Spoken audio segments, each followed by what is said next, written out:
Hai, apa kabar semuanya? Semoga kabar Anda baik-baik saja. Terima kasih karena sudah memberikan support dan juga kesetiaan Anda untuk membangun channel Codot Film. Yuk kita lanjutkan alur ceritanya, sambil siapin kopi dan cemilan, setting suara volume full. Gasken. Sebuah lorong emas memanjang keluar, membentang dari kejauhan ke tempat ini. Kelopak bunga beterbangan, menutupi tempat ini dengan cemerlang. Seolah-olah dao besar menyebabkan bunga mekar di kehampaan. Sekelompok orang muncul, dan mereka berjaga di sana, melindungi orang-orang yang sangat penting ini. Jelas bahwa mereka bermaksud untuk naik perahu ajaib yang panjangnya 10.000 syang itu juga. Tempat itu sangat indah.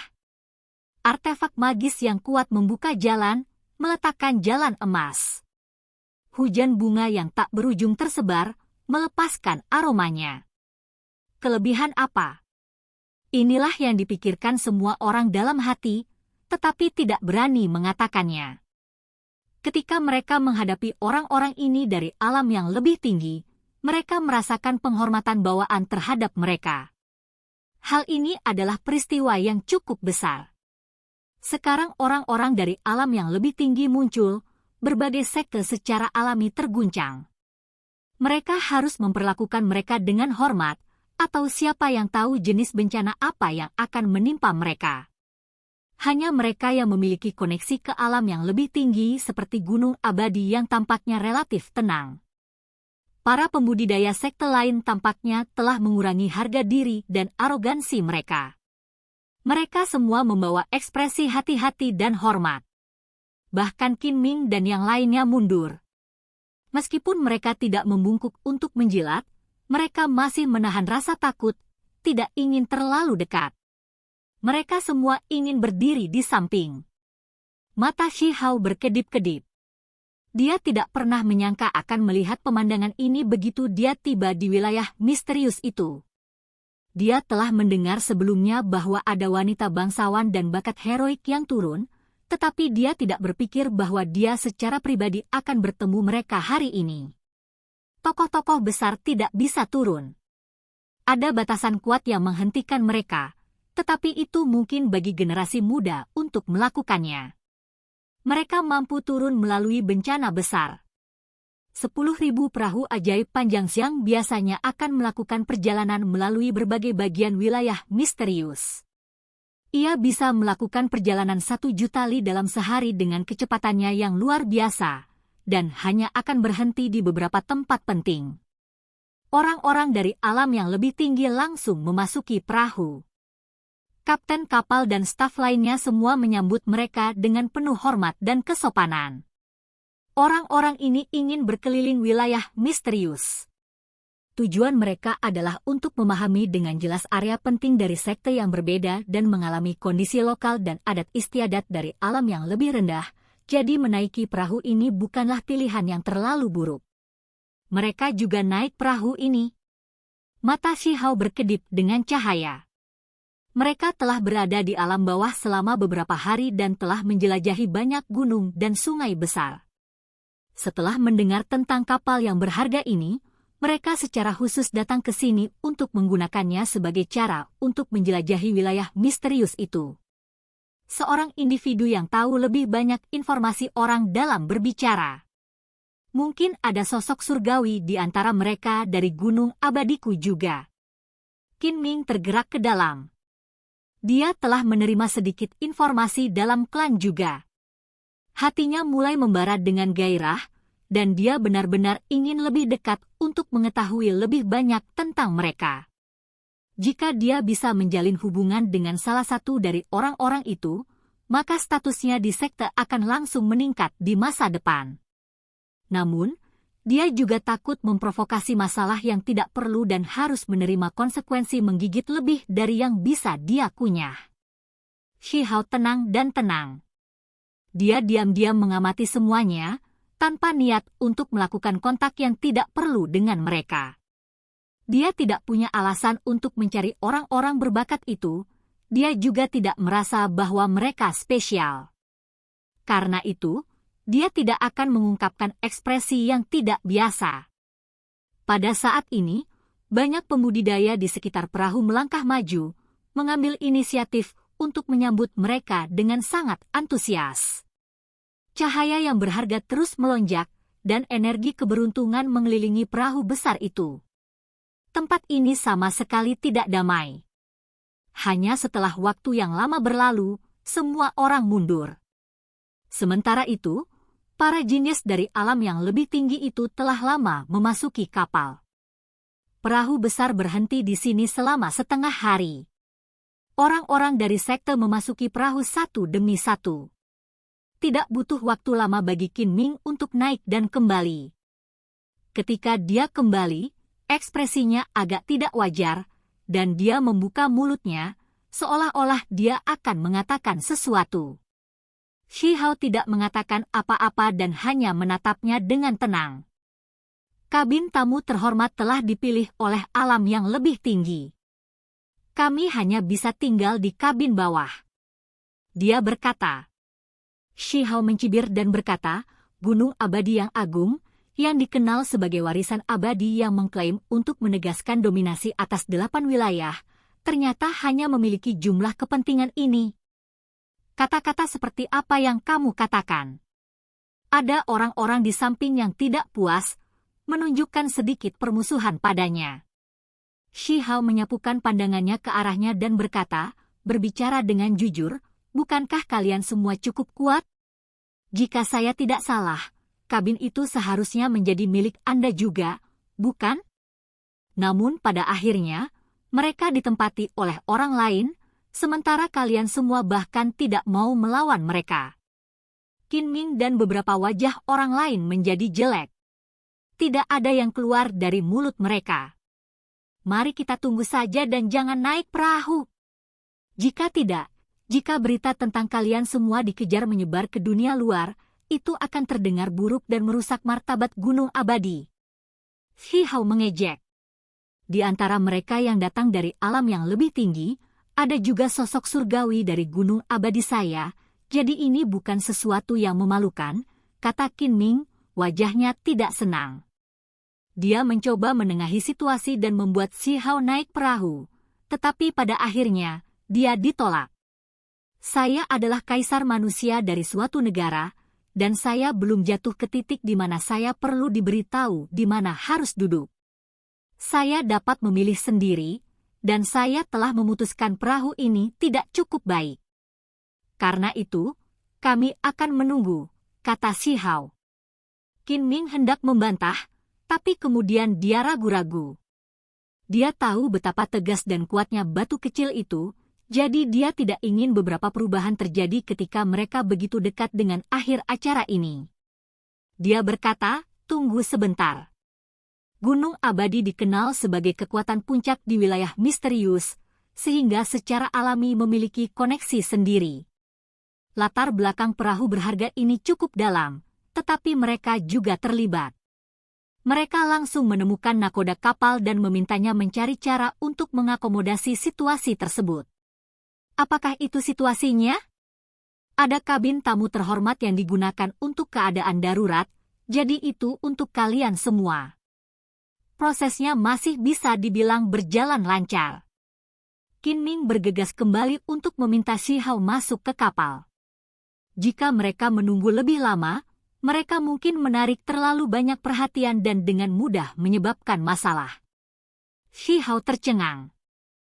Kabin terhormat tertinggi berlimpah dengan energi dasar dan kaya sampai pada titik di mana ia akan berubah menjadi cair. Ada formasi pengumpulan roh yang kuat di tempat. Selain itu, meja dan kursi terbuat dari batu khusus, batu pengumpul dasar. Jenis bahan ini dapat dengan mudah membawa esensi spiritual langit dan bumi dan mengumpulkan esensi dari segala arah. Itu sangat bermanfaat terhadap kultivasi. Selain itu, ada jendela kaca berwarna transparan. Halus di dalamnya adalah formasi yang sangat kuat yang memungkinkan seseorang untuk menatap jauh ke kejauhan dan melihat semua jenis pemandangan dengan sangat jelas. Ini adalah formasi mata spiritual yang memungkinkan seseorang untuk melihat melalui pegunungan dan sungai yang tak berujung. Anda dapat dengan mudah menghargai keindahan wilayah misterius di sini. Qin Ming diperkenalkan dengan sikap yang agak sombong. Shi Hao mencibir dan berkata, ini hanya kandang lain. Jangan membuatnya terdengar seperti ini adalah tempat tinggal keluarga abadi. Anda belum melihat semua wilayah gurun dengan jelas, namun Anda masih mencoba mengundang saya. Wajah Qin Ming segera jatuh. Meskipun dia menjadi semakin percaya diri setelah kembali ke wilayah misterius, dia masih tidak berani bertindak. Dia hanya bisa membalikkan punggungnya dan menanggungnya. Ada lebih dari 10 ahli di sekitarnya yang mengikuti dan berjaga di samping. Ekspresi mereka selalu buruk, diam-diam melepaskan jenis niat membunuh. Orang-orang ini mengungkapkan permusuhan terselubung terhadap Shi Hao, karena dia telah membunuh 2 ahli tertinggi Gunung Abadi dan membantai orang-orang mereka. Hal ini telah terukir dalam ingatan mereka. Shi Hao melirik mereka dan berkata, semua orang yang menunjukkan niat membunuh ke arahku, kalian semua sebaiknya pergi dengan cepat, atau kalau tidak, kalian tidak bisa menyalahkanku karena kejam saat aku menekan dan membunuh kalian semua. Saya tidak ingin menjaga musuh di sisi saya. Dia sangat langsung. Tidak ada ruang untuk diskusi. Ini bukan wilayah gurun, juga bukan istana kekaisaranmu. Harap patuhi aturan Gunung Abadi saya. Seseorang berbicara dengan cara yang sangat tidak sopan. Dia adalah individu yang sangat muda yang arogan dan pantang menyerah. Dia adalah salah satu garis keturunan langsung klan, jadi ketika dia melihat betapa santai dan acuh tak acuhnya Shi Hao, dia merasa sangat kesal. Meskipun dia telah mendengar tentang kecakapan bertarungnya, mereka akan mencapai Gunung Abadi, jadi dia tidak takut dia bertingkah. Ini anak keluarga siapa? Cepat dan seret dia pergi. Shi Hao melirik Qin Ming. Kamu, pakar muda itu sangat marah, dan semua rambutnya berdiri. Qin Ming menariknya ke samping dan mengiriminya pesan ke dalam, mengatakan, seseorang yang membunuh 2 ahli tertinggi tidak akan menyia-nyiakan kata-kata untukmu. Tubuh pemuda ini segera menjadi dingin, berdiri kaku di sana. Hanya setelah waktu yang lama dia menenangkan diri. Dia tidak lagi mengatakan apa-apa dan berjalan keluar dari kabin ini. Sama seperti itu, yang lain juga berbalik. Mereka benar-benar agak takut dengan kekuatan batu kecil itu. Namun, mereka benar-benar menunjukkan permusuhan dan sulit untuk menghentikan diri mereka sendiri. Karena itu, mereka hanya bisa pergi. Tiba-tiba, Shi Hao menyala, dan suara tulisan suci terdengar dari dalam tubuhnya. 10 lorong surgawi besar terbuka, mengelilingi semua orang, termasuk Qin Ming. Mereka segera kehilangan kesadaran. Shi Hao berdiri dan mencari melalui pikiran mereka satu demi satu. Dia tidak berani menyentuh area terdalam mereka, karena ada batasan yang ditetapkan di sana, dan dengan paksa membukanya untuk mendapatkan teknik ilahi klan mereka dan hal-hal lain dapat menyebabkan tengkorak mereka meledak secara langsung. Dia hanya ingin tahu tentang situasi Gunung Abadi saat ini, serta berita tentang orang tua dan kakeknya. Namun, dia kecewa. Itu seperti para tawanan di istana kekaisaran. Mereka tidak tahu banyak, dan informasi yang dia temukan dia sudah tahu untuk sementara waktu. Sesaat kemudian, orang-orang ini pulih. Mereka bingung dan diliputi keterkejutan. Mereka dengan cepat pergi, bahkan tidak berani menoleh ke belakang. Menarik. Tampaknya ada individu yang kuat di sebelah. Samar-samar saya bisa merasakan fluktuasi 10 lorong surgawi. Di dalam kabin tamu terhormat lainnya, seorang wanita tersenyum dan berkata, tubuhnya kabur, diselimuti cahaya kabur. Tubuh aslinya tidak bisa dilihat, dan ada semacam esensi spiritual abadi di sekelilingnya. Indra spiritual Perilan benar-benar tajam. Saya juga merasakan ini. Seorang pria muda berbicara, temperamennya luar biasa. Hehe, ada karakter seperti ini di alam bawah. Kandang kuno pantas mendapatkan reputasi mereka. keturunan raksasa yang sangat mengguncang zaman kuno memiliki beberapa tokoh luar biasa di antara mereka. Seorang wanita muda terkikik saat dia berbicara. Ada lebih dari 10 orang di dalam kabin ini, dan semuanya tidak biasa. Cahaya ilahi samar terpancar dari tubuh mereka, seolah-olah mereka melindungi orang-orang ini yang tidak sesuai dengan dunia ini dari energi fana yang tidak murni di dunia ini. Menarik.